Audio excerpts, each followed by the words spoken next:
और बाबा साहब अम्बेडकर जी 13 अक्टूबर 1935 को कह भी चुके हैं, येवला की सभा में कहा कि मैं हिंदू धर्म में पैदा हुआ, ये मेरे बस की बात नहीं थी, पर मैं मरूंगा नहीं, ये मेरे बस की बात है। अम्बेडकर जी आगे चलकर बौद्ध धर्म स्वीकार करेंगे और भारत के लाखों करोड़ों दलित शोषित पीड़ित समाज के लोग बौद्ध हो जाएंगे। कि ये डर तो नहीं सता रहा था, और सच है यही डर सता रहा था। नहीं तो चोरी छिपे ऐसी कौन सी इमरजेंसी लगी थी कि जो आंदोलन 1890 में शुरू हुआ और उसके बीच में आपने एक बात की बौद्धों से अनागारी खंपाल से बात तक नहीं की। 1949 में तो भारत में आंदोलन भी नहीं था, शमशान था भारत में, क्योंकि भारत के लोग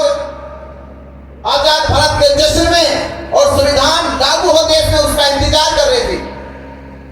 क्योंकि संविधान का प्रचार प्रसार किया गया था कि आजाद भारत में ऐसा संविधान लिखा जा रहा है जो संविधान वर्ण व्यवस्था के आधार पर नहीं, जाति के आधार पर नहीं, धर्म के आधार पर नहीं, बल्कि मानवता के आधार पर लिखा जा रहा है।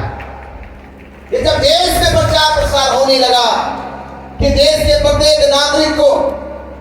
जाति धर्म संप्रदाय के लोगों को समान अधिकार प्राप्त हो गए, तो ये कहीं डर तो नहीं सता रहा था कि समान अधिकार का मतलब क्या है कि जिसका जो अधिकार है उसको मिलेगा।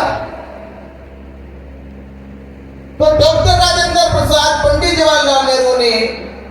बिहार के राज्यपाल को लेके ये बीटी एक्ट बनाया। बाबा साहब अम्बेडकर जी से पूछा नहीं गया, सलाह मशवरा लिया नहीं गया, तो कौन सी इमरजेंसी लगी, कौन सा दबाव बना कि संविधान सभा में संविधान पेश होने से पहले 4 महीने 20 दिन पहले ही ये बीटी एक्ट कानून बनाया गया।